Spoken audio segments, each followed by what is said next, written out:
We're right about at the hour. This is Jennifer Coffey, the SPDIG program lead. Thank you for joining us today. We're going to be getting into adult learning principles a little more extensively. It's been a while since we've spoken with Carol Trivett. She's here with us again today. I'll introduce her in just a moment.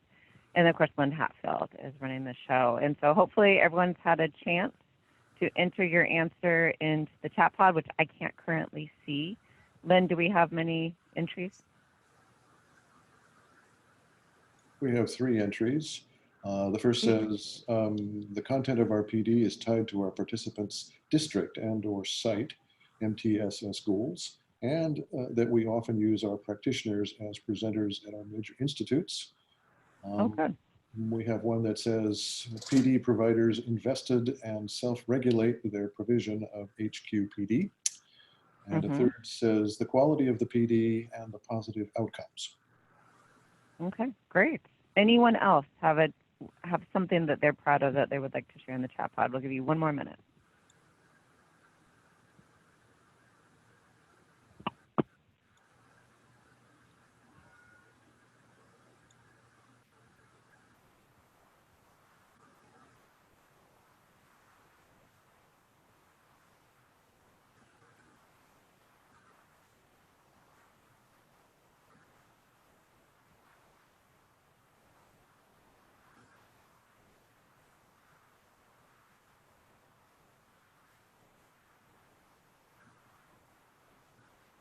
All right, any new entries, Lynn? Nope, nothing yet. Okay. Well, then I'm going to go ahead and stop sharing my screen and let you do so.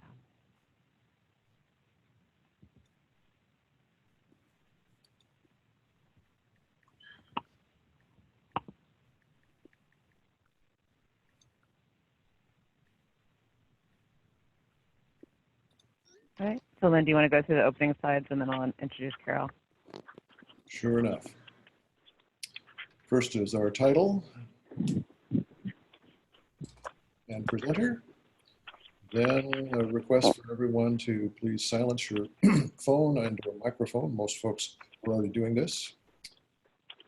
And then finally, a slightly new request, please type into the chat window your name, your organization, role, and your state, and your email. We'd like to be able to get an idea of who's participating today.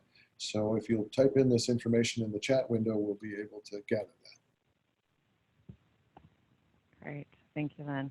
Okay, so as I said, Dr. Carol Trivett is back with us. If you have been with the SPDIGs for a long time, SIG Network for a long time, then you'll remember she presented to us back in 2012. We kept that recording. We used it over and over again.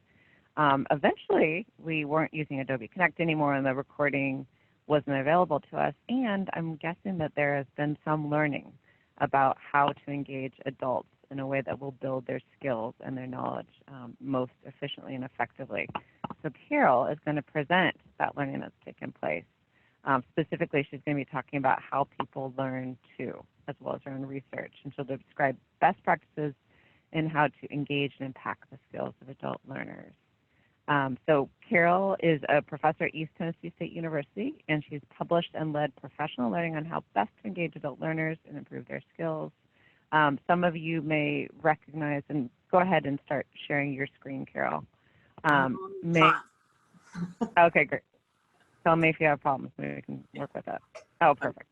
That in the HQPD observation checklist, the high quality professional development, much of that is from the Trivett and Dunst meta-analysis. So it's something that we've built a lot, and of course that's Amy Gommer-Erickson and Patty Noonan and their colleagues at University of Kansas. But we've built a lot of our work on these ideas, and so I'm excited to get some new ideas so we can continue to improve professional development systems. So thank you, Carol, so much for being with us. Thank you, Jennifer, for asking me to do this. It was a great opportunity for me to stop and reflect on what kind of adult learning practices I'm using. I am now in a university instead of just as a research scientist, and so I have some new and interesting challenges, both in terms of teaching university level students, but also still working with professionals out in the field. I wanted to talk to you just real quickly about kind of how I got into the professional development world. So over 35 years ago, in the mid 1980s, was when I started my career. And at that point, we were doing a lot of studies around intervention. What were the interventions that worked? And believe it or not, OSEP, which was not exactly called, was not called OSEP at that time, was giving out model demonstration projects, and we were getting them. And they would have like 150 of them they awarded a year. Can you believe that? But it really happened, and we were fortunate enough, my colleagues, Carl Dunst and many others that I worked with at that time, got those grants and began to find interventions that were really useful for families and for children. And so then the question was, well, how do you find effective interventions? Then how do you spread the word? And so we started with the sort of typical stuff of a workshop, and then we do a half a day workshop, and then we do some full day workshops. And we had these model demo grants that were helping us do this. And so but what we found was there wasn't a whole lot of people picking it up from those kinds of events. That professional development was a lot more complicated than what it appeared on the front, and that we had to develop and learn how to do it in a way that was really related to how people learn. So we did a meta-analysis, and that was published, the one that Jennifer was talking about, of all the professional development research that we could find at that time. And from that, okay, wait a minute. I'm having problems with my slides not moving. Come on, you were doing it earlier. There we go, sorry. We created a model, which was a participatory adult learning strategies. And from the research, what we found is that planning, as part of the planning, getting organized about how you're going to introduce materials to people, how you're going to illustrate or demonstrate those things to people. Application was very important, practice, and people being able to practice the skills and the knowledge that they have. And then also being able to evaluate it was very important. Were they able to do it? But we also recognized really quickly that you had to get much deeper than that. And that reflection became an important part of that. People's self-assessments, understanding why they were doing what they were doing, and then this sense of mastery that they actually knew what they were doing. So, and these two slides here are from the article that we did many years ago. And when you're looking at the screen there, what you see is some of the practices that we found in the literature at that time. So pre-class exercises, dramatic readings, there were a lot of things about that. They weren't as effective as some other things, but you can see the list there. There were all kind of strategies under each one of those things that people were learning and were using. And at that time, we were aware of the book of How People Learn, of course, in 2000, and used that as a source of some studies, many studies that we found. And then in 2012, How People Learn 2 came out. And it's this 2002 book that when Jennifer asked me, what I really wanted to do was a meta-analysis. Go back and look at all the literature and figure out what we had learned since the last time we looked at the literature. But we didn't have time to do that. Meta-analysis take a really long time to do. So I was starting to pull individual studies. Well, from my perspective, individual studies are important, but they're only as important as how they fit together with what the rest of the research is that we're learning about a topic.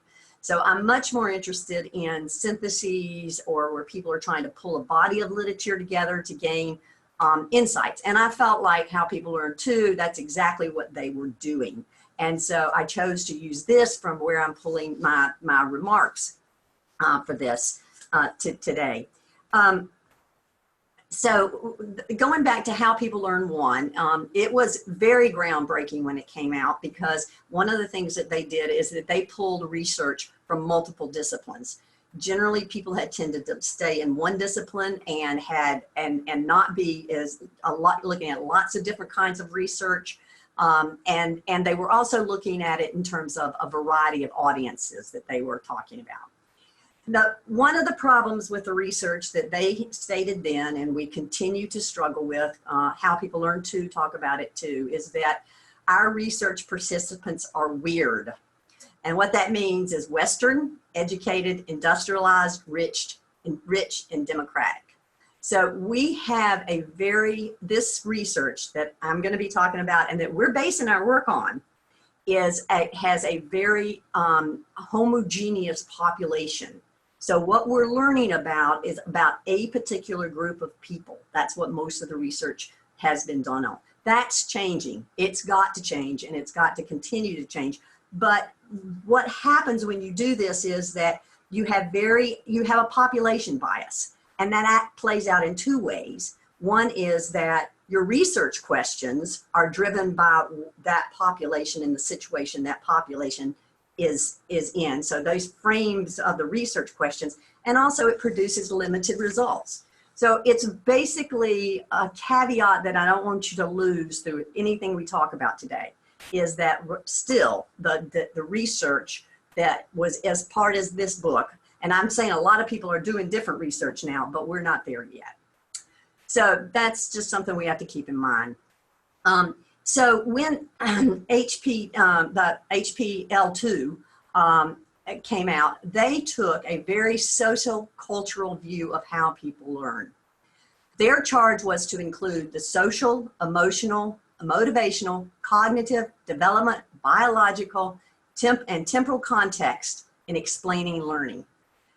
They were very much into integrating cultural practices as key of learning challenges, and we'll talk a little bit about the role of culture later, but culture influences not only what people learn, but it also influences how people learn. And that is a factor that really complicates and makes more challenging for us as professional development deliverers, is to recognize and deal with what's out there. So we're going to do a poll here just to get some, and I hope Lynn's doing this. Do I have to unshare, Lynn? What about these books? Have you used either of the books or both? Or have you found them helpful? There we go. Okay, there you go. So if you'll just click on whether you've used either of these books or none of them, and how helpful they've been to you. Just give us a quick poll here so we'll sort of see what people's backgrounds are in terms of understanding some of this information. All right, I don't see the results, Lynn. I don't know if I'm supposed to, but. Oh, okay. I see a submit form. Let's see. For question 1, 8%, 1 of 12 say yes, one of them, and 92% say no, neither of them. Okay. Okay. For the second question, 8% say yes, and 92% say not applicable. Okay. All right. Okay. So we're going to move on. We're going to try to move on. It's something about where this. There it is. There are the results. All right. Thanks. Thanks very much. Now I'm trying to move on, and I don't know if it's me or you. There we go. Okay. So there's been a theoretical shift in education, and this is important for understanding many of the things that we're going to talk about. And that is that the social process, that learning is a social process that is shaped and infused with a system of cultural meaning. Now, many of us think, well, we know that, and we have known that. But I think what happens is that how we then begin to look at the research is driven by that. So everybody brings their opportunities to learn to the experiences that they have acquired through participation in cultural practices in communities. And those communities can be family communities, they can be work communities, they can be all kinds of communities. The other really significant thing, I think, in terms of what they talk about now, and what I was telling Jennifer, I'm teaching another class and I feel like everything I'm reading is overlapping with each other. because it's a class in typical and atypical development. And the role of emotion in that world is also being really highly documented. Emotion helps people attend to, evaluate, and react to a stimulus in situations. The brain is a network that supports all of these things: emotion, learning, and memory. Emotions are essential and present everywhere in the dimension of thought, and the emotional process steers behavior, thought, and learning. In the past, we assumed that emotion got in the way of critical thinking.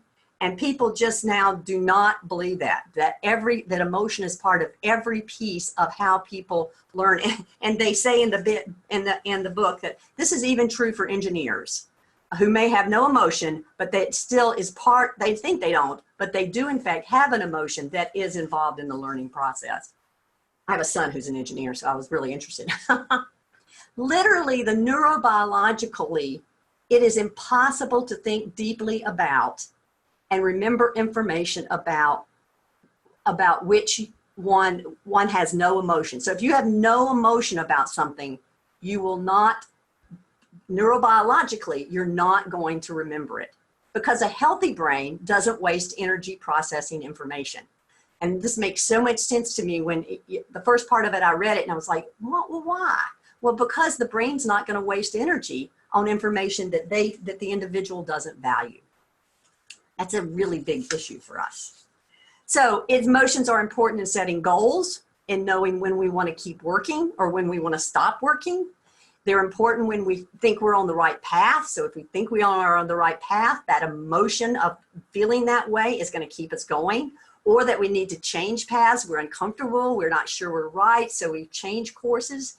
It's important to memory, and it's important to what's not remembered. So if there's no emotion around it, it's not going to be remembered. I think the other thing that is very true, and I think that, again, this is coming from all kinds of places, is emotions like anxiety will undermine learning.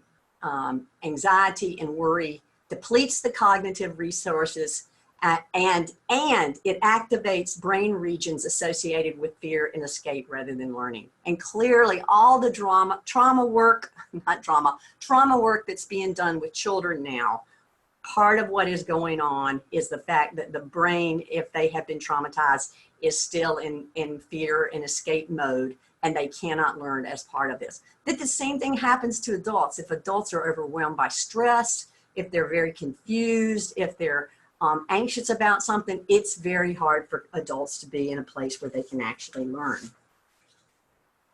So,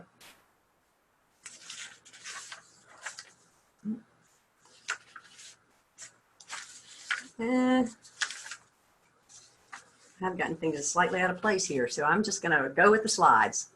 So memory is another important piece to this. It's not a single construct. It's not a single part of the brain. Instead, there are distinct types of processes that are associated with different memory functions. So memory is not a file cabinet. That idea has been rejected. It involves a reconstruction rather than a retrieval of the exact copies of encoded material. So memory is very important in terms of how people learn. Okay. So this poll, if you don't mind pulling it up. Yeah. Lynn, on memory. Working on it. To a couple of slides, I'm sorry. There we go. We're just gonna. Sorry. Okay. Yeah, so have you thought about emotion as part of SPDIG training opportunities? And if so, what have you tried? What things have you thought about in terms of emotion? Yeah, we got that in the wrong place, so it's okay.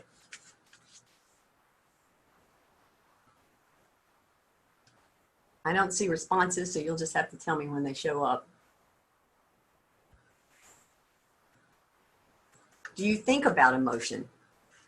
One of the factors as we're doing this that's an interesting in my situation right now, I'm involved in a doctoral program with lots of international students. And these international students are coming here from countries that have been, some of them really war torn, and their height of emotion is very strong, and we have to deal with it as part of what we're thinking about in trying to help them do it. We're applying it, okay, so any ideas? Do we have a chat? What somebody said, Lynn? Nothing is showing up yet. Okay, all right. Well, let's keep going then. Is that, how are we doing time-wise? We're doing good. All right. So I apologize, but between Lynn and Jennifer and I, who have all moved these slides around a little bit, I've kind of gotten things in different orders. So, Well, Carol, while you're thinking about that, I just wanted to read that we did get a couple of chat responses. It takes Okay, a minute. okay. It says, we're trying and still figuring out what this means for training the emotion. One way is trying to use emotional hooks at the beginning. And then another respondent said, try to reduce anxiety about making changes by giving voice. I think both of those are excellent statements. And both of those you'll see when we talk about interest. So trying to use a hook to get people interested in it and dealing with it that way. I think those are both great statements. Okay, so I'm going to go here, each of these chapters in this book, and as you can tell, I'm jumping from one place to the other. This book was very much in depth and I could not cover everything, but I wanted to hit some of the highlights. And in at the end of each chapter, they have conclusions, and I didn't include all of them, but I felt these conclusions were very helpful in terms of thinking about how the brain develops and how it impacts. And in that very first conclusion, the individual learner integrates many different types of learning. And the thing I want to say and point out is that they're talking about both deliberate and unconscious learning, that those things happen. So there is an unconscious part of our brain that in fact is part of what we remember. I mean, it's bias, right? That's what it is. And it does impact how we think about and how we process things as we are learning and integrating it. So that's one of the things I thought was really interesting there. The brain development follows a trajectory that is broadly consistent for humans, but is also individualized by environment and experience. I think sometimes I get really stuck in this notion that everybody ought to be kind of learning at the same place and all that sort of stuff, instead of recognizing that people are coming from very different places and experiences, and the trajectories are not going to be the same for them. That relationship is also, it's important that there's a relationship between brain development and learning. And it's a reciprocal relationship, that as the learning occurs, the brain development changes. And as the brain development changes, the learning curve. So it goes back and forth. Okay. All right. So some of the processes that they talked about in this, in terms of learning, somebody needs to mute their mic. I'm not sure. Yeah, thanks, Carol. So the processes that support learning is an array of cognitive processes. And you know these things. It's like metacognition, executive functioning, and self-regulation. We think about those things and how important they are in children. They're just as important in adults. And they also are these cognitive processes are always developing. So even as an adult, these processes are developing and change over time. So learners are orchestrating the process of learning, which involves attention and emotion, and being able to and not say inappropriate things, make inappropriate responses. And then it's also about memory, which somehow I got that slide out of place, I think. So the slide before, when I was talking about memory, I was talking about the fact that it was not a file cabinet. It is not a place where learning just is stored as is. You experience something and you literally take it and store it away. And that's not what happens. Learning actually involves the skill of reconstructing memories based on past experiences and cues in the present environment, rather than reproducing copies of experiences. I think that is an incredibly powerful statement about how learning is how memories, how we expect people to be able to remember things and to use that memory to build on things, but they are very much affected, and learning is affected by that. So each individual processes memories from a subjective perspective, so that your memories of the same information or episode will not be identical to those of another person. I loved hearing this. My brother always remembers everything that we did when we were children, and he's right about the memory. And I just love saying to him, that's your perspective of what that memory is. It's not my perspective of what that memory is.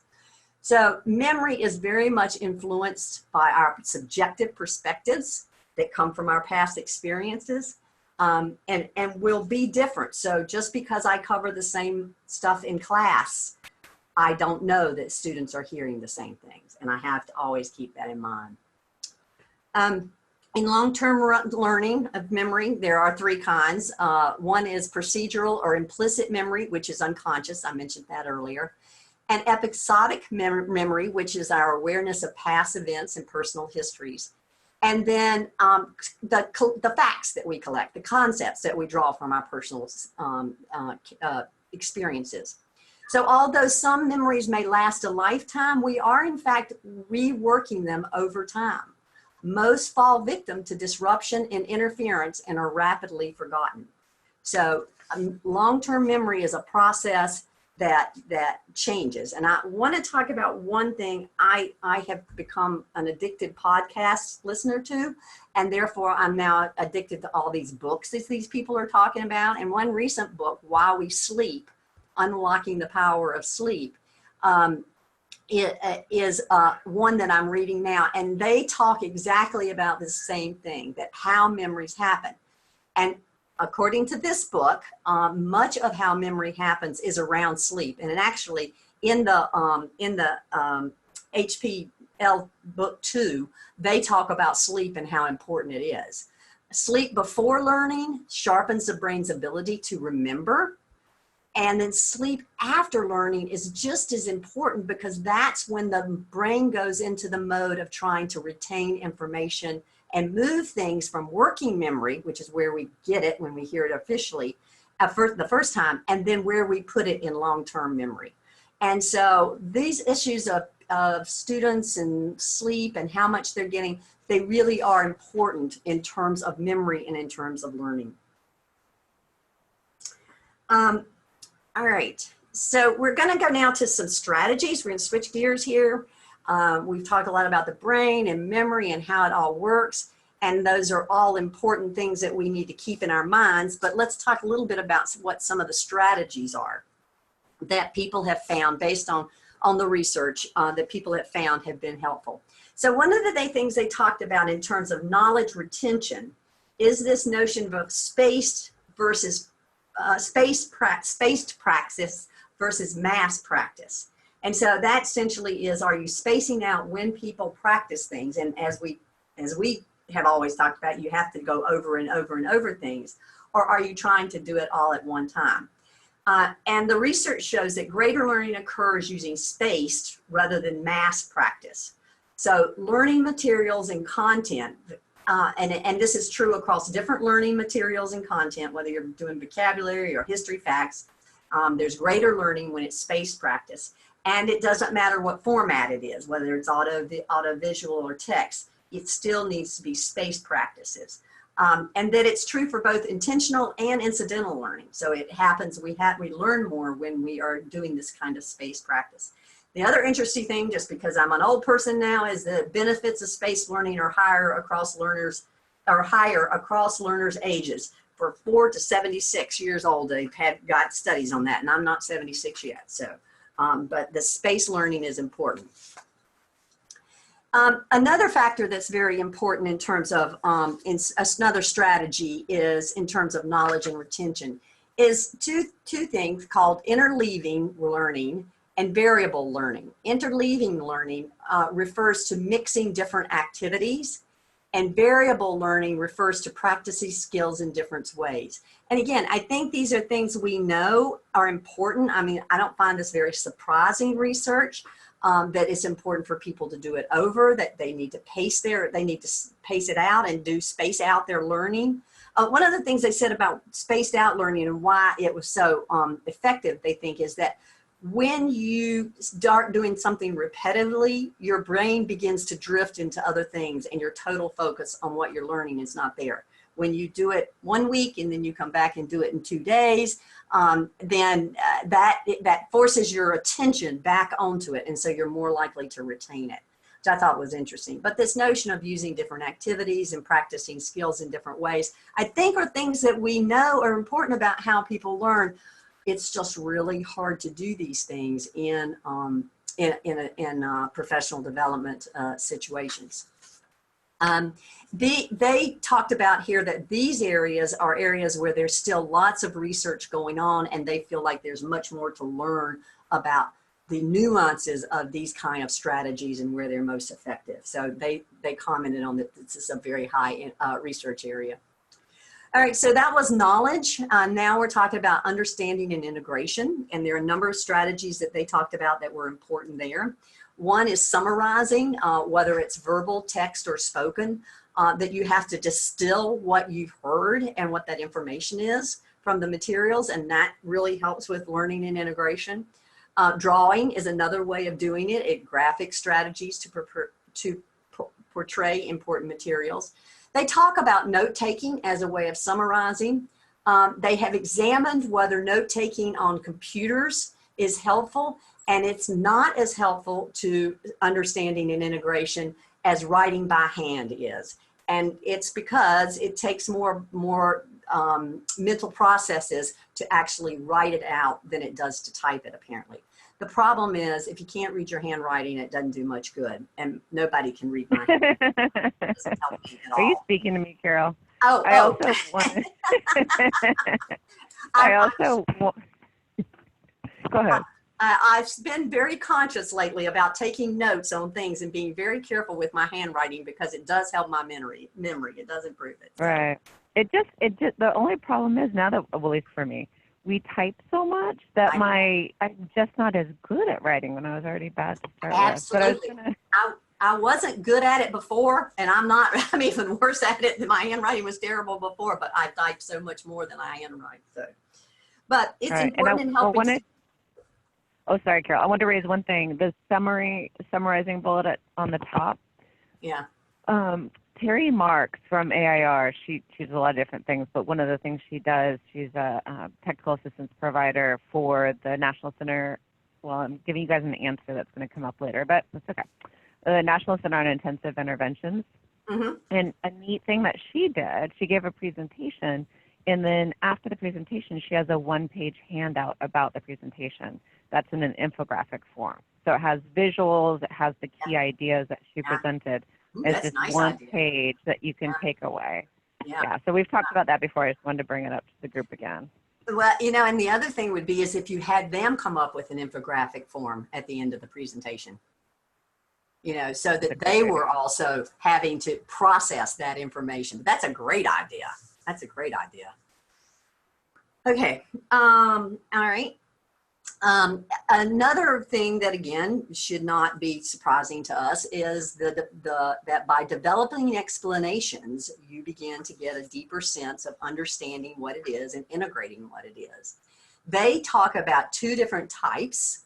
One is elaborative interrogation, and that's when the learner is asked to ask themselves questions that invite deep reasoning, like why and how and what if and what if not. And those are not who, what, when, where questions, but why and how and what if kinds of questions. So that's one strategy. The self-explanation strategy, where learners produce explanations of material or the thought process while they're reading by answering questions or solving problems. So this involves more open-ended prompts, but still you're trying to generate, so it may be big prompts, but not quite so specific as the elaboration interrogation one, but it is also very helpful. Of course, the other way that we all know about is teaching. That when you have to teach something, you have to struggle with what these things really mean. And you must, construct explanations.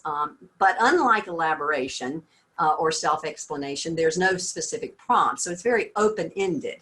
And one of the things they talked about is that when learners teach and feel that often they feel very empowered since they were so actively involved in the process, and they learned a lot. And of course, peer teaching and peer learning are ways that you can do that. They did make a caveat, and that is that in developing explanations to teach, sometimes learners, and particularly when they're early in a field of learning, may make broad generalizations and not really look at the significant specifics that are part of it. They may make sweeping kinds of things. And so they don't necessarily go as deeply. I think one of the experiences that I've had with this problem is that in one project, one of the OSEP projects that I was working on, we were doing train the trainer models where we were training people who were then going to work with early interventionists, which is where most of my work has been done, around a concept. And we developed we've developed modules, lots of modules with lots of activities and lots of things that the trainers would do. And it didn't work out well. And I think what we did is we overdid for them. We gave them too much. So they didn't have to get deeply into the issue. They didn't have to think hard about what would I do. They just kind of read what was in front of them. And so I think that there's a line there. I understand that people don't have time to create training materials. It's hard, it's long. Yeah, and then you really learn it. So if you're trying to teach others, I think it's one of the things that I really have challenged myself about as a result of that. And when I read this material, is like, oh yeah, they didn't have the opportunity to learn it deeply. So therefore they were not as good at training it. So we have another poll now, if I'm on the right place. And that's going to be, which of the strategies have you built into your SPDIG trainings of the ones that we've just been talking about? So let's see what people say. Jennifer, have y'all ever had this issue of that problem that I was talking about in the train the trainer stuff? Have you ever seen that happen? Train the trainers has been a regular issue we've talked about, because it becomes a problem of how else do you do things, but we know that there are issues with it. Mm-hmm. So yeah, it's there. And some of the ways people try to get beyond that is having a PowerPoint with the notes having basically like direct instruction. You have a script that you read from. Right. But then that would take away the self-learning that you do when you teach. Yeah. I mean, at least some of it. So it enhances fidelity, which is one of the issues when you're trying to do this, is you need the fidelity that everybody's learning, that the trainer is training on what you want them to learn. But then I think it's a real challenge. What are we getting? Any responses there, Lynn? We have about 36%, 9 of 25, 10. 11. And while people are thinking, Carol, I did want to read out a couple of chats from Elaine Miller. That she was talking earlier about the emotional connection. She was talking about specifically the intervention of Check and Connect. But there are many emotional resources like videos with people who have been impacted by a mentor, that they also do activities where they share personal stories of people who made a difference in their own childhood. Yeah. So going back to, back to your childhood is a great way to touch emotion. Great. And then Sophia Farmer from Virginia says, with technology too and trying to go paperless, it's an interesting twist. You know, the way we're going as a society, and then thinking about writing down your notes. Right. I agree. It is. Let's see what our results have. Teaching others. Yeah. Summarizing, drawing, space practice. So you're using a lot of different kinds of things, which I think is good. As we were looking at, some of these strategies really had to do with knowledge, and some of them had to do with integration. I don't think that you want to just use one. You want to use as much of them. I think it's great. All right. Thanks. Okay. So trying to watch time too. Oh, we're doing well. So Oh, you're okay. okay. I want to talk about motivation to learn, because this is another piece that this book really looked at and talked a whole lot about. Motivation is a condition that activates and sustains behavior toward a goal. It's critical to learning and achievement across the lifespan, both in informal and formal. This is the piece that I found sort of new to think about, that motivation is increasingly viewed as an emergent phenomena, meaning that it can develop over time and it changes as a result of one's experiences with learning and circumstances. Again, it's one of these statements that I was like, of course, but I had never really thought about it in terms of thinking about how motivation can change and how it emerges. And I guess for me, it's also thinking about how do I, when I'm trying to help someone learn, how do I help that motivation to emerge as part of the work that I'm doing with people as they're learning. One of the things that people have done a lot of work with, Carol Dweck, I'm sure most of you know about her stuff, but this is one of the people that they talked about in this book in terms of motivation as a mindset. It's a set of assumptions and values and beliefs about oneself and the world that influence how you perceive, interpret, and act in an environment. So she talks about fixed and malleable mindsets. A fixed mindset of intelligence is that it's a set that it tends to set performance goals demonstrating confidence as a learning goal. And a malleable means that it moves incrementally, and that intelligence tends to be something that's going to grow and change over time. I have a friend who teaches science and math to preschool teachers, because there's such a big push in the early childhood world to teach preschool teachers to be able to teach math and science. And she introduces this notion because so many teachers of early childhood people say, I can't teach science, I can't teach math. And she brings this idea that yes, you can, and here's the evidence that you can think about it this way, but you have to change how you're thinking about it. And it's so interesting because every time she does it, she gets, out of a class of 20, she'll get 2 people who just absolutely refuse to think anything that their intelligence can change beyond what they can do right now. And I think that then influences everything else about how they learn and what they learn. So I think this is very invaluable work, and I think there is, they're doing a lot more of it. In fact, another book that I'm in the middle of reading is a book called the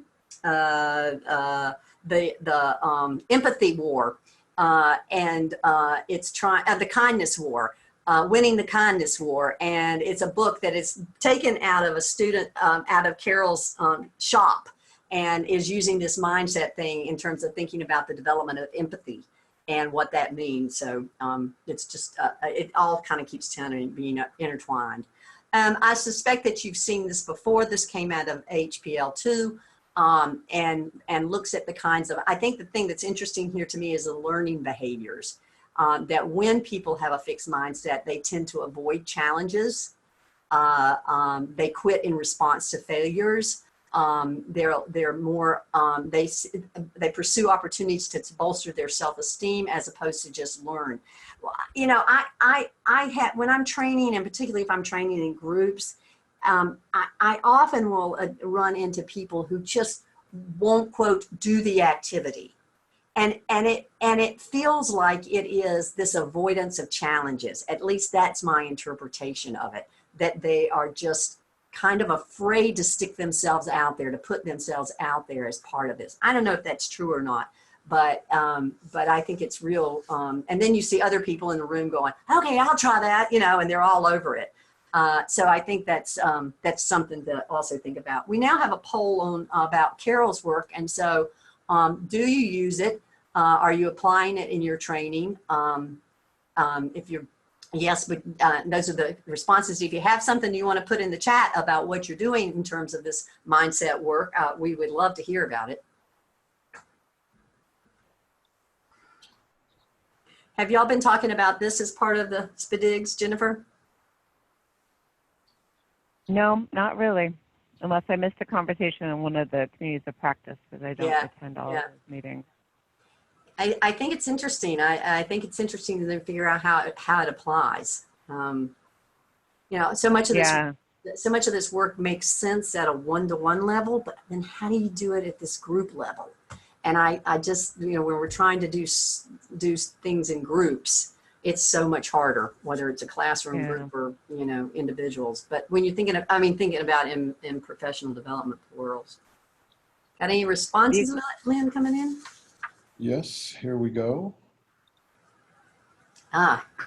Okay, so those of you who are applying it in development of your training, tell us how you're doing that. Still trying to figure it out. Yeah, I would be interested. I'm going to follow up on that, Carol. Okay. If you were one of the yeses, 33% Yeah. of people, if you could add something in the chat pod or use your phone to give us some ideas, because as you know, SIG Network is all about learning from each other. And so if you've already approached this, it would be really helpful to those who are interested in doing it, Yeah, which would be 60% of the people. great. Hi, this is Amy Gomer Erickson. An example of how we've applied it, especially in Kansas with the School Mental Health Initiative, is how growth mindset really ties to self-efficacy and collaborative efficacy, helping individuals, teachers, community mental health providers understand that while they might not be able to meet all of students' mental health needs alone, that collaboratively they can, and that all students, including themselves as part of the PD participants, can continue to improve and create trauma-informed and responsive environments. Great. And guess what's next? Self-efficacy impacts motivation and learning. I think that's a great idea, is to think about it like that. And to me, yeah. So thank you for sharing that very much. And is there anything else in the chat box, Jennifer, before we move on? We have one from Paula Crawford. She's in North Carolina. This work is included in our evidence-based practices course, Foundation of Math. Okay. All right. All right. So moving on, they talk about self-efficacy and how important this is in motivation. Learners expect to succeed, and they're more likely to put forth effort and persistence, and that they need to do in order to perform well. Another important aspect that they talked about involves the beliefs about whether or not you belong in a particular learning situation. So a lot of this research has looked at students who are first generation students who are going to college. And so they don't feel like they belong in this culture. And therefore, one of the things that they found is that learners misinterpret short-term failures as reflecting that they don't belong, even though a lot of people are failing, but they interpret it as if it's something about them. And so it's so, and makes them want to quit because they're different and they can't get it right. So this issue of self-efficacy, I think, and that plays again in lots of ways. One of the ways that I see it being played out in some of the workshops that we've been doing around science, and this again is with early childhood teachers and preschool teachers, and also just childcare providers, is that we often see, and I don't have any good data on it, but it seems like that when we have people there and there are lead teachers and then assistant teachers, that oftentimes the assistant teachers are very, very hesitant to speak up. It is this sense that I don't belong, and so the lead teachers actually are taking the lead on things.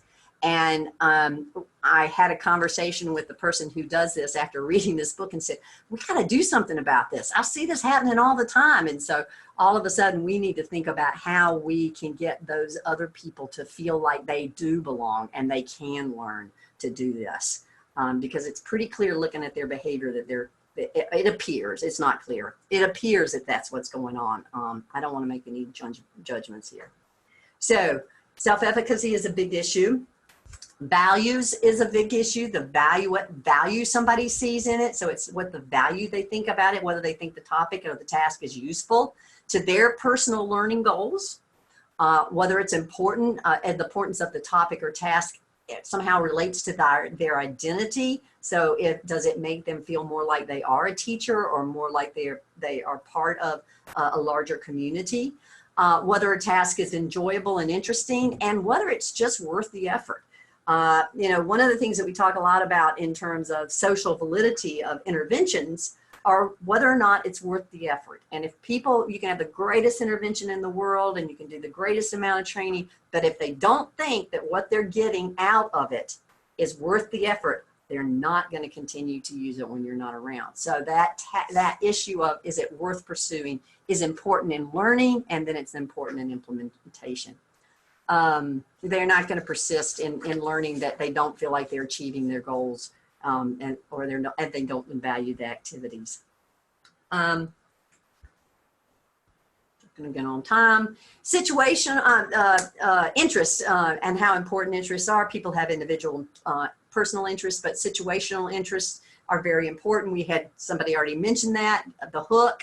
And situational interest is malleable. It's something we can affect in learners to help engage them and keep them learning. So it's a piece that I think we have to think about a lot in order to how can we make it more situationally interesting to them when we're training on certain material. Thoughts on that in the chat would certainly be helpful. Choice. This is when I struggle with choice so much. I think people's choice is so important in terms of how they learn. They have to have control over their learning environment. They're more likely to take on challenges, persist with it, and perceive than people who don't have control over it. And the evidence suggests that the opportunity to have meaningful choices during instruction, even if they're small, can support autonomy, motivation, and ultimately learning and achievement. And I think that as people who want people to learn, we very much want to make it happen. And so we think there's a certain way to do it. And I think this is one of those places where culture is huge. I don't even understand how big it is. The culture about choices about how to learn something can be so different based on cultural differences. And so how do you do that and yet give them meaningful choices? And one of the things I've been really doing in my classes as much as possible is I can't give them open-ended stuff, but in terms of you need to learn about this, I don't care how you do it. You tell me how you want to learn it. Now that's with small classes. It's mainly with doctoral students that we can do that, but even small things can make a big difference. So how can you do that and give people's choices about things? Okay. Again, any of your ideas about how to give choices would also be great. So goals, and this is the learner's goals. This is their goals, their outcomes, not our goals and outcomes for them, are important because they guide the decisions about whether to expend energy and effort into learning something. It makes people plan, it makes people respond to failure and move forward with things. So learners may not always be conscious of their goals or motivations and the motivation process that's related to their goals. I think this is, again, a very, it's sort of a duh kind of thing. Yeah, I know that. But thinking about it is that really trying to understand what the learner's goals, we can talk about what our goals are. And I think most of us doing workshops often do ask people to talk about what their outcomes are for this learning that we're going to talk about. That the topic isn't, but what do they want as their outcomes? And I encourage that. They really talked about the importance of that and HPL too, and how important it is. So let's go to our next one, which is one more poll here, and then maybe Jennifer can read us some things that are going on. Interesting. Which of these things do you use into your as part of your SPDIG professional training? Jennifer, you got anything to add from the chats? Nothing. Nothing. Okay. I appreciate people being here at the late part of the day. It's, It's a lot. I mean, certainly, I know. It- I'm just gonna guess, and people can check me if I'm wrong. But this, all of this pertains so much to Yeah. our work, right? You know, the work of the SIG network and how we support people's learning from the various states, but Yeah. also how they put together their professional development. So it's a lot of. I know I'm applying it on my head as we go along. I'm sure others are as well, and that's a lot of work, as you know. I know. I have just been, I just cannot tell you how much I appreciate you asking me to do this, Jennifer. I have loved digging into this and trying to get my head wrapped around it. And it still is not Good. wrapped around it very well at all. And my colleagues are really tired of me saying, yes, but I just saw this. We need to talk about this right now in terms of our practices. Lynn, you got any responses? Yes, there's some coming in. I'm going to wait just a little. I know it doesn't happen instantly. Yep. We have 9 of 25. Yeah, I was also thinking, Carol, while people are adding things to the chat pod or answering the poll, my first experience, I had my experiences as I was a teacher with professional learning, of course, but then my first experience when I was in the State Department of seeing large-scale professional learning and what that could look like and shouldn't probably look like was with Reading First, No Child Left Behind. Uh-huh. And of course, in Oregon, a lot of what was happening was supported by the research that had been done at University of Oregon. So we thought it was fantastic, and isn't everyone very excited to be here? And people were not very excited to be there. They were not motivated. They did not have goals set for what they were doing. I feel like we've learned so much since then. I don't know that nationally you see how much we've learned. I hope that we do. I know that our projects do a fantastic job. Yeah. But just remembering how checked out people were, how much they were ducking out of the room, and how much we've changed since then. Well, looks like people are using a lot of these, and that's great. That's great. All right, we're going to move on quickly. We are almost out of time, and they have a very long chapter on digital technology. And I am not trying to cover that all of it. Some of it is technology that I don't quite understand, and I just couldn't go down to dig it that deep. And much of what the technology they were talking about was classroom technology that you could use, and I was struggling with how to sort of make it meaningful. But two pieces here that I thought were interesting in terms of the kind of work that we do is one, the notion of collaborative learning versus the notion of cooperative learning and how they are different.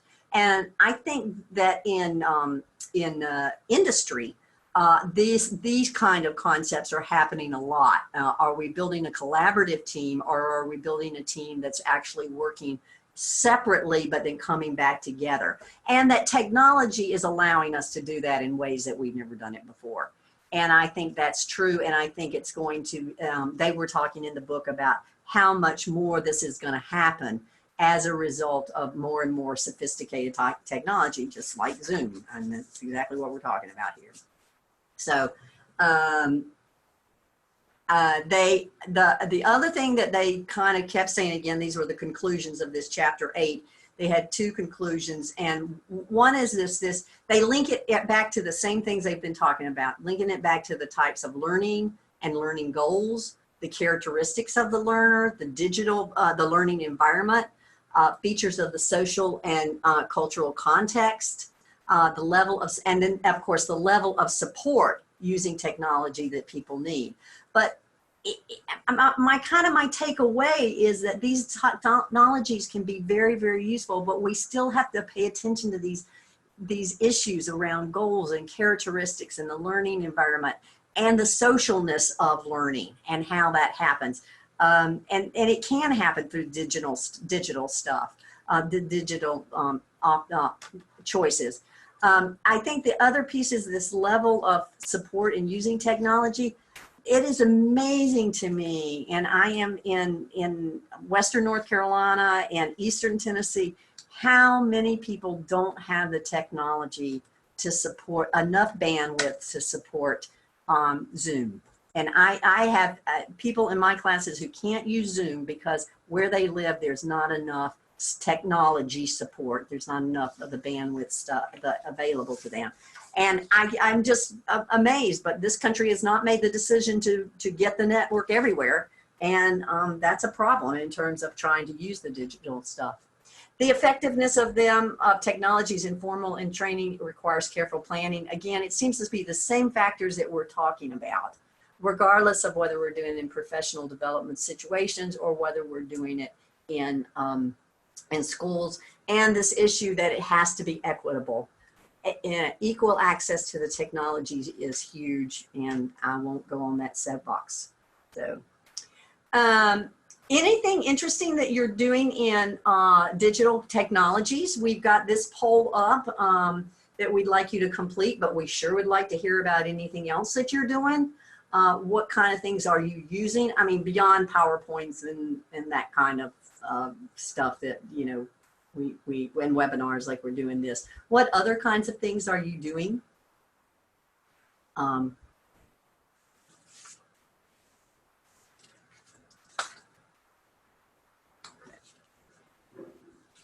if you are choosing other, please go ahead and type the response into the chat pod.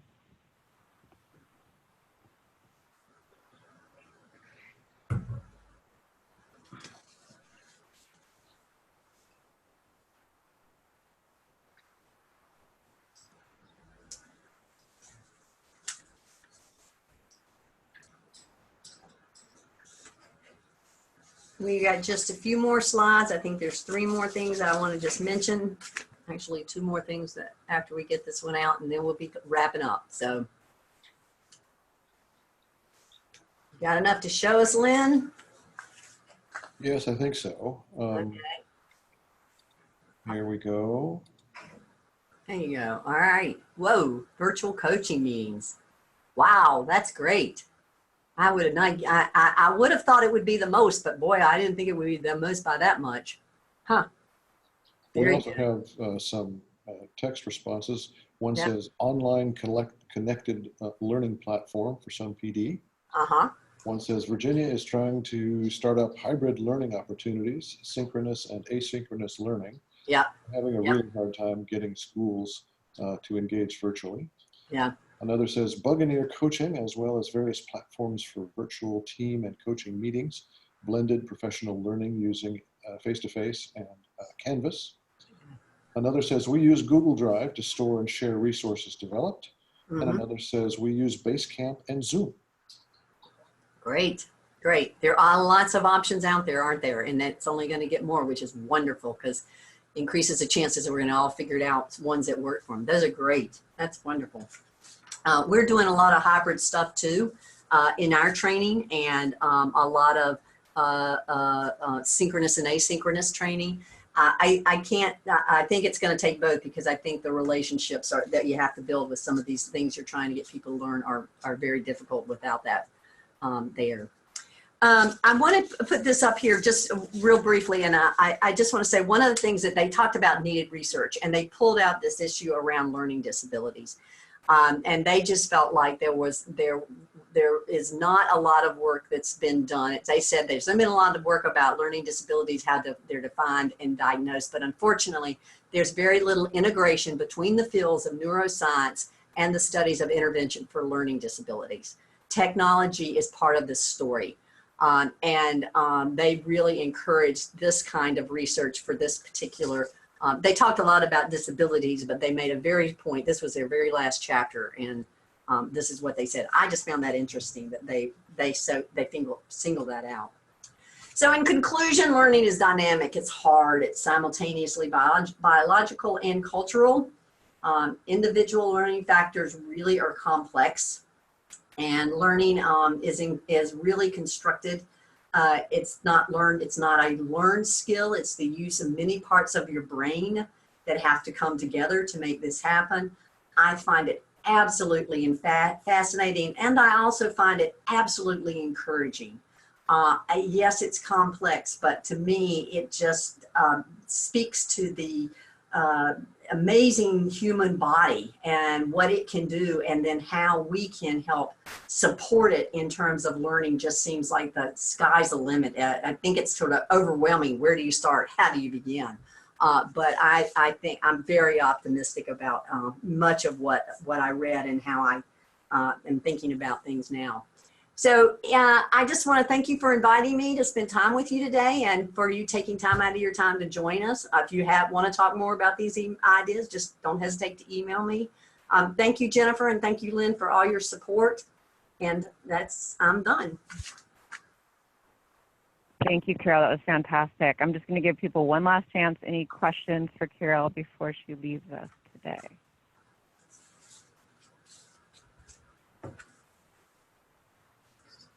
Okay. The other request I would have related to this presentation is if you could either put in the chat pod, you have a little bit more time till we adjourn at 4:30, put in the chat pod or email me ideas, what in this presentation should we go deeper into? And we can do that in our communities of practice. We can do it by, reading something together. We can do it by having another director's webinar on the topic. And then we also meet at the Project Directors Conference this year for our program area meeting. So what specific ideas did you get from this presentation that you want us to go deeper in? So use a chat pod, email me, either will work. And Carol, if you're still with us, we have a lot of thank yous, and that was wonderful information and an interesting presentation. So thank you very much. Thank you. All right, I'm now going to, okay, we appreciate you. Have a good afternoon. All right, thanks. You too.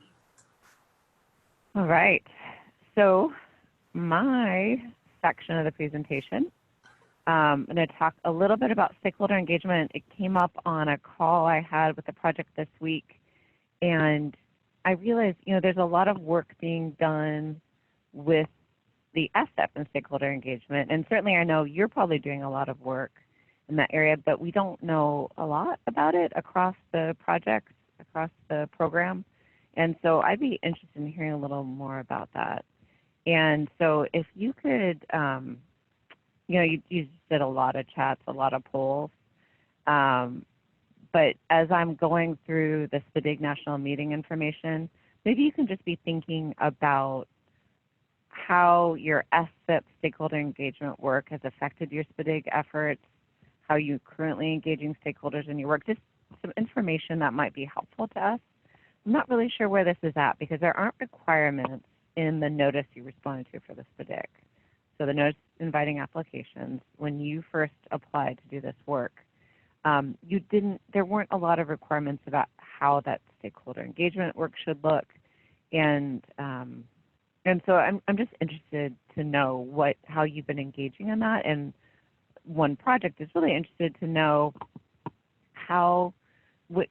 if you do use an advisory board, how do you use the advisory board, and do you have any sample agendas that might be helpful to them? And so, again, I know I don't want to pull you out, so we might approach this at another time as well. But what would be really helpful is if you could send me an agenda that you use for gathering an advisory. It doesn't have to be specifically an advisory board, but any group that you use to receive feedback about your work, get ideas about your work, help you disseminate, etc. Part of your communication. So any group like that, if you have an agenda, a basic agenda that you've used with them that you're willing to share, that would be really helpful.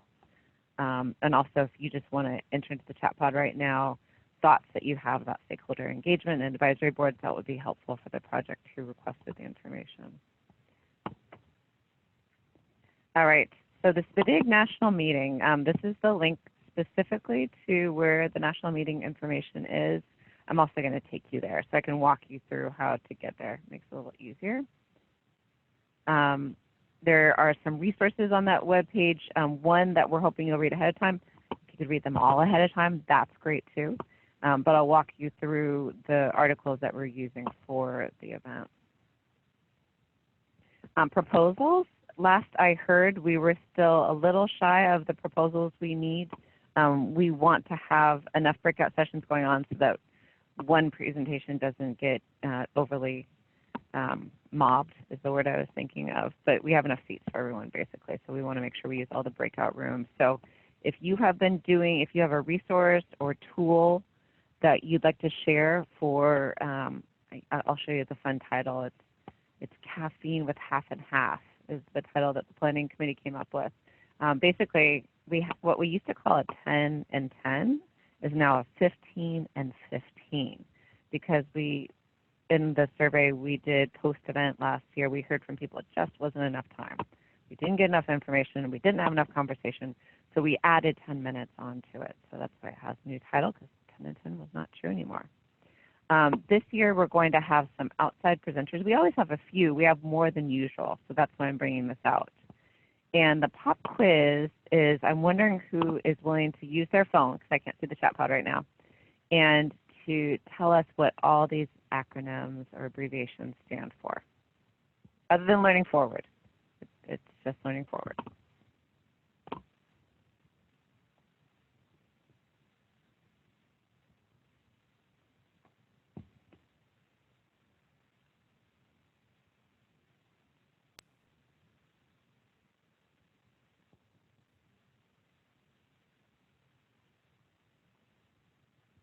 And is there anything in the chat pod, Lynn? Nothing yet. Okay, so maybe nobody knows all of them.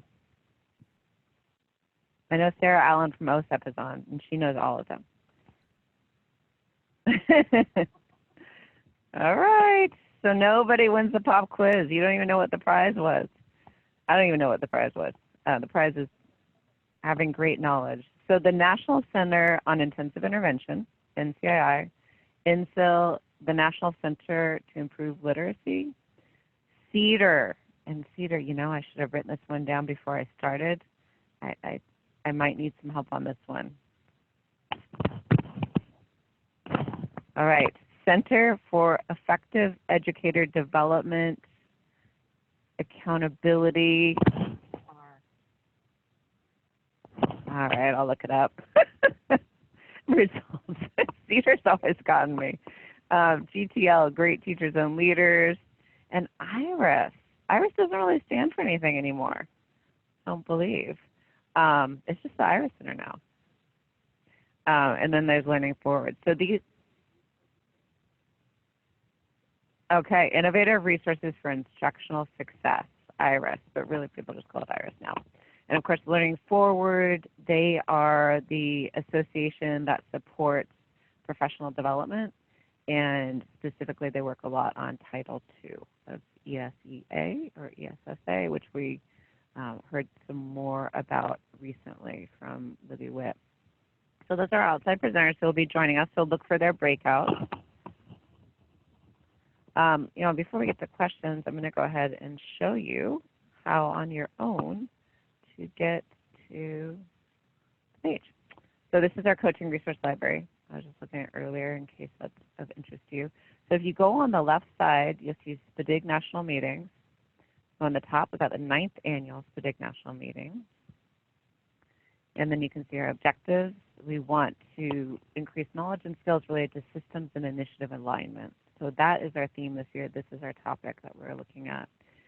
We want to increase knowledge of and ability to use new tools, which is that whole idea behind the 15 and 15. And of course, build a stronger program network. So we have lots of opportunities for you all to get together and talk and think. Here are those meeting resources. So the PBIS Center's Technical Guide for Alignment of Initiatives, Programs, and Practices in School Districts, which also works at the state level. They just happen to create it specifically for school districts. Dr. Atul Gawande's Cowboys and Pit Crews. And this is the resource that I asked you to read prior to the meeting. It's short, it's sweet, it's interesting. It's from the New Yorker. And we won't have handouts for you there, so you'll just need to read it ahead of time, or you can Google it and find it easily if you need to there. But we're going to be interweaving the information from it throughout. It's a big idea. And again, our great planning committee came up with that article as kind of the basis for the conference and has helped us think through everything that we're doing. I really appreciate them. And then this article we're going to be using for a jigsaw activity. So Carol was just talking about the importance of teaching to others as a way of learning, and a jigsaw activity is a great way to do that because you take a piece of the puzzle, in this case a piece of this resource leveraging article, and then you're going to be teaching it to a few other people and discussing what it means for your work. So let's look at the agenda.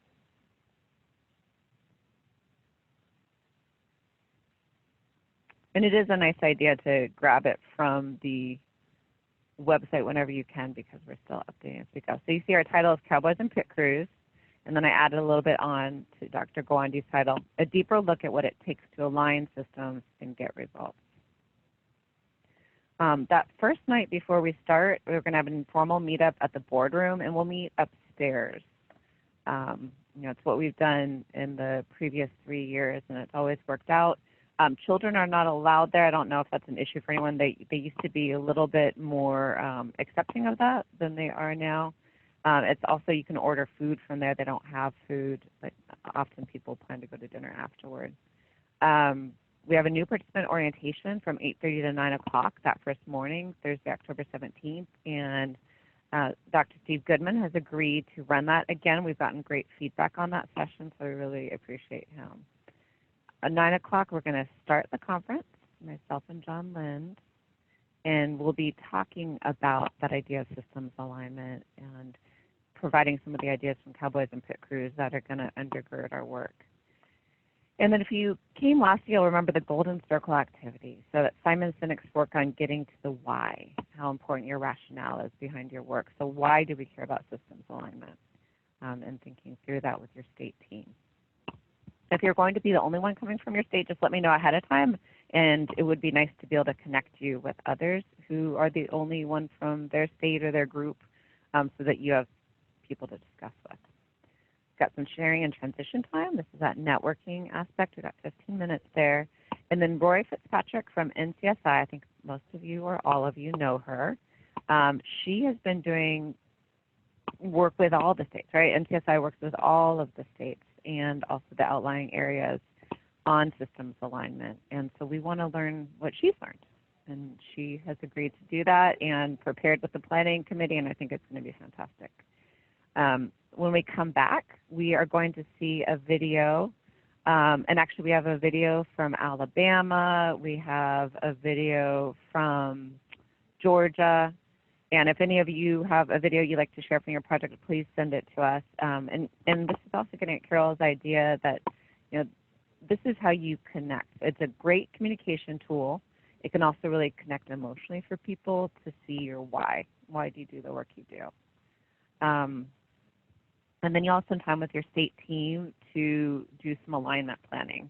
And that's where that tool that I talked about from the PBIS Center is going to come into play. Then we have our community meetings. If you're not part of a community, you don't need to choose one of these. You're welcome to. You're welcome in any of the meetings. But if you don't have a community, you don't feel like sitting in on one of those meetings, then I'm going to have an activity for you, which I have not yet decided on. Every other year I'd done a jigsaw, but now we're going to do a jigsaw as a whole group. So I'm still coming up with that. And then we have Big Caffeine from the Field, served with half and half, which I think is a great name and especially good for an afternoon session. And so that's going to be that 15 plus 15. You're going to hear about a resource and have a chance to ask questions about it, discuss as a group, think about how it might apply to your work. And then that evening, as always, we head across the street to Russia House. They have fantastic Russian food, really good happy hour deals, the best pierogies, the best borscht.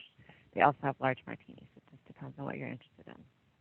The next day, Dr. Larry Wexler will welcome us. And then we're going to have those forum breakout sessions. Forum used to be the marketplace a few years back. And basically, it's a PowerPoint presentation with lots of time for discussion after it. So a little more formal than the 15 plus 15 or Caffeine from the Field. And then we're going to have, and I need to change this title, this should talk about the leveraging article. So that's going to be the leveraging jigsaw activity. And then we're going to put it all together. What does this mean for our work going forward? So any questions about the agenda or the conference more, or the national meeting more generally?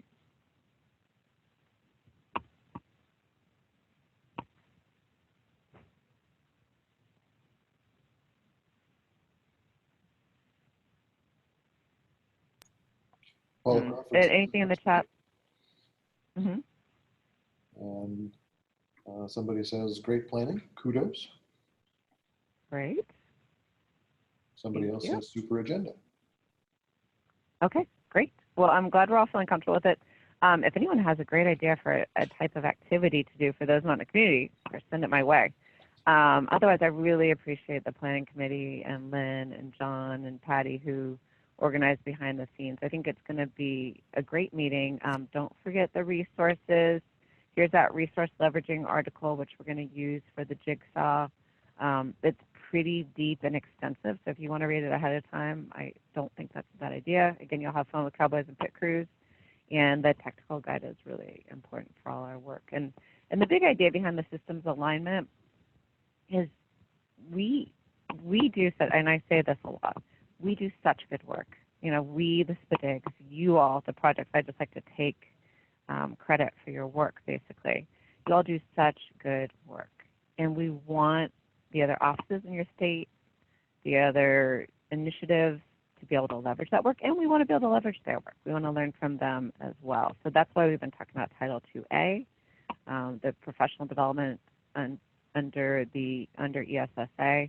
That's why we've been talking about, what else were we getting into recently?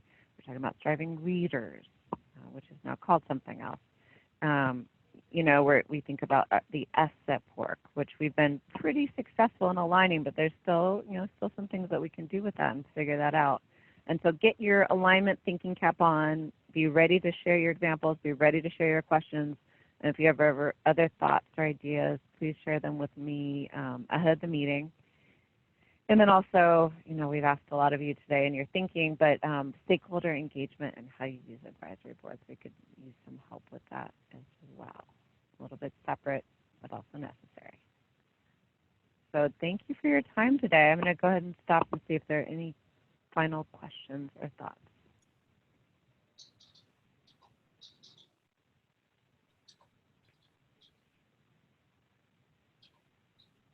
Okay, great. And I do see, thank you, Paula, for answering about the stakeholders.